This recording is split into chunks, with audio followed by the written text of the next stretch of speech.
Bien, nous sommes aujourd'hui le 7 décembre 2015 et je tiens à rendre grâce et gloire à Dieu puisque ce week-end encore, j'ai vu quelqu'un qui témoignait de la gloire de Dieu dans sa vie et dans une émission chrétienne et qui disait comment, alors qu'elle avait l'appendicite, Dieu l'a bénie et lui a rendu la grâce de pouvoir la maintenir en bonne santé. Et dans son cas, elle avait un appendicite et elle devait être opérée de l'appendicite. Et en fait, elle a prié le Seigneur, elle a demandé à Dieu de la délivrer de ce problème de santé. Elle disait que dans son cas, elle était à l'église et que Dieu a mis au cœur d'un de ses pasteurs de prier sur elle et Dieu a agi à travers son pasteur et toute la gloire revient à Dieu, à Jésus, à son Saint-Esprit. Et elle disait qu'elle a senti une très grande chaleur en elle et, qu'en fait, Dieu l'a délivrée, l'a guérie par ce biais-là, puisque une fois qu'elle est allée ensuite, après être passée par l'église ce jour-là, et donc par cette sensation de délivrance à ce moment-là qu'elle a eu, ce ressenti de délivrance qu'elle a eu à ce moment-là, eh bien, elle s'est bien rendue compte en allant par la suite chez le médecin, en faisant les radios et tout ce qui était nécessaire, qu'en réalité, Dieu l'avait réellement délivrée et guérie, et toute la gloire revient encore une fois à Dieu, puisque le médecin lui a dit, mais il n'y a plus rien à opérer, ce que vous aviez a totalement disparu. Donc par la force des choses, je ne peux pas vous opérer et vous enlever, vous opérer de l'appendicite alors qu'il n'y a plus rien à opérer, il n'y a plus rien, ça a totalement disparu. Et par la force des choses, ça m'a amené moi aussi à vous témoigner de ce dont je vais vous témoigner ici. Bien, oui, et le cas de ce témoignage donc, que j'ai vu dans une émission chrétienne à la télévision ce week-end, par le biais de ce témoignage, Dieu m'a mis à cœur de partager aussi avec vous un témoignage que je vous avais déjà peut-être partagé par le passé, mais dont je parle encore ici pour tous ceux que ça peut aider et encourager. Dans la mesure où j'ai vécu quelque chose de similaire. Dans mon cas, ce n'était pas l'appendicite, mais c'était un kyste qu'on m'avait trouvé et que le médecin disait qu'il fallait absolument m'enlever. Il avait d'ailleurs à cet effet prévu de m'opérer. Il avait déjà réservé ma chambre à l'hôpital pour la date de l'intervention. Il me l'avait déjà communiqué. Mais nous avons prié Dieu, Jésus et son Saint-Esprit afin qu'il me délivre et qu'il me guérisse de ce problème-là, de ce kyste. Et je rends grâce et gloire à Dieu, à Jésus, à son Saint-Esprit qui en effet a fait un miracle tel que le médecin en question n'en revenait pas, puisque c'était une femme et qu'elle me disait qu'en plus de 30 ans d'exercice, elle n'avait jamais vu un tel miracle, puisque avant de réserver ma chambre à l'hôpital, elle avait quand même, elle m'avait fait une radio, je parle de radio, je veux dire désolée pour le bruit ambiant, une échographie qui montrait bien qu'il y avait un kyste et une fois que Dieu a fait le miracle, eh bien le kyste avait disparu et je lui en rends ici grâce et gloire.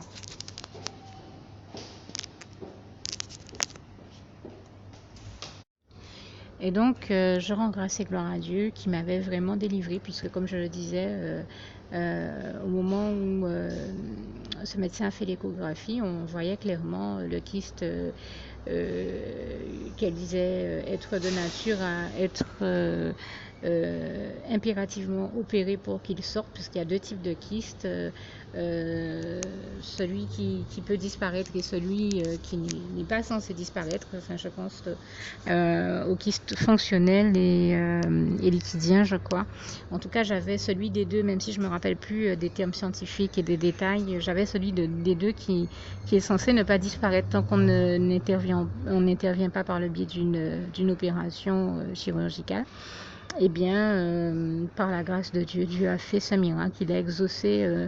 nos prières, comme il exauce toujours toutes nos bonnes prières, et je lui en rends ici grâce et gloire. Et Dieu m'a donc délivré de ce kyste et de mes souffrances. Et le kyste avait vraiment miraculeusement disparu, comme me disait ce médecin. Et elle m'a dit, je vous assure pourtant que c'est un kyste qui est de nature à ne certainement pas disparaître tant qu'on n'est pas intervenu. Donc je sais bien qu'il n'y a que Dieu qui a pu avoir fait le miracle de faire disparaître ce kyste et de vous guérir sans intervention. Et je tenais vraiment ici à en rendre grâce et gloire à Dieu encore une fois. Et à encourager tous ceux et celles qui peuvent avoir besoin de ce témoignage, et également à leur rappeler que comme il est écrit en Ésaïe 53 verset 5, c'est par les meurtrissures du Seigneur Jésus-Christ sur la croix que nous sommes guéris, et que et rendre grâce et gloire à Dieu une fois de plus ici, Dieu qui est celui qui nous pardonne toutes nos iniquités et nous guérit de toutes nos maladies, comme il est écrit dans le psaume 103, versets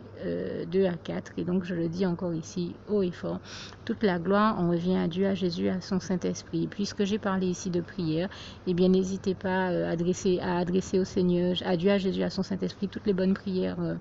que vous aurez à cœur de lui faire, et également celle qui va suivre ici, qui est l'une des prières les plus importantes que nous pouvons faire si nous avons envie d'aller au paradis. C'est l'un des premiers pas que nous puissions faire vers Dieu et vers le paradis. Voilà pourquoi je vous invite de la part du Seigneur Jésus à la faire afin de découvrir le bonheur de ses bras d'amour. Juste le temps pour moi de terminer ici en vous citant ce passage si beau de Philippiens 4, verset 7, que la paix de Dieu qui surpasse toute intelligence garde vos cœurs et vos pensées en Jésus-Christ. À bientôt, que Dieu vous garde et vous bénisse tous.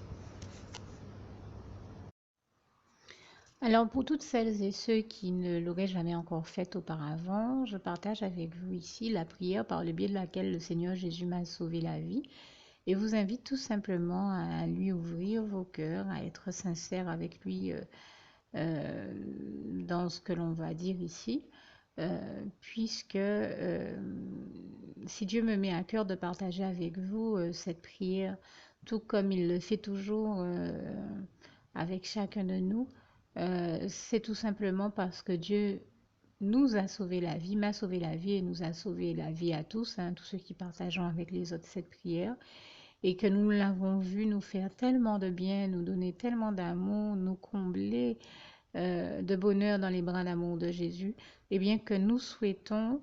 au maximum de personnes d'aller aussi au paradis et de connaître le bonheur des bras d'amour de Jésus ainsi que d'être sauvés par lui. Mais bien entendu, pour être sauvé, encore faut-il prendre le temps de demander à l'être et d'accepter donc le Seigneur Jésus-Christ comme son sauveur personnel, ce qui est ici l'objet de cette prière.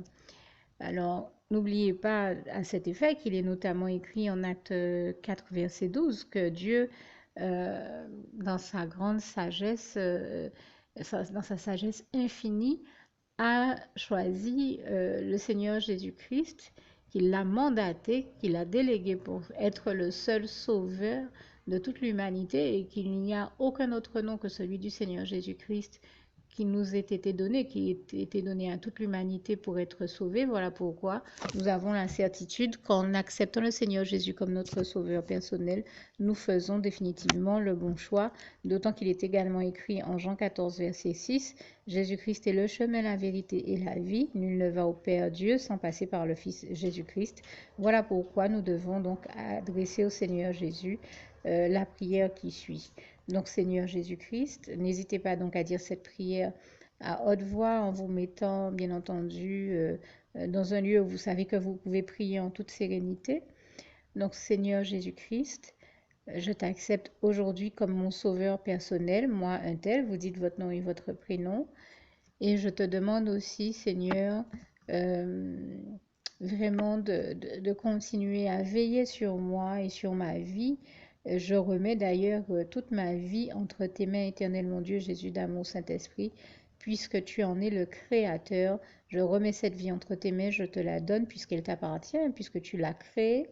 et je te demande de me conduire à toutes les victoires et réussites que tu as prévues pour ma vie. Tout comme je te demande aussi pardon, éternel mon Dieu, Jésus d'amour, Saint-Esprit, pour tous les péchés que j'ai commis tout au long de ma vie, dès le début jusqu'à la date d'aujourd'hui incluse. Pardon aussi, Seigneur Jésus, pour toutes les fois où j'ai fait mal à ton cœur. Et surtout, merci, Seigneur Jésus, quand le bon moment sera venu pour ça, de revenir me chercher pour m'amener avec toi dans tes bras d'amour au paradis où je veux demeurer et continuer à te servir et à t'appartenir pour l'éternité en éternité. Et c'est au nom puissant du Seigneur Jésus-Christ que j'ai fait cette prière. Soyez bénis, vous tous qui avez fait cette prière, que Dieu vous garde et vous bénisse tous. Et surtout, n'oubliez pas de partager cette prière avec le maximum de personnes autour de vous, tous vos contacts, famille, amis et bien-aimés, et que Dieu vous en bénisse. À bientôt.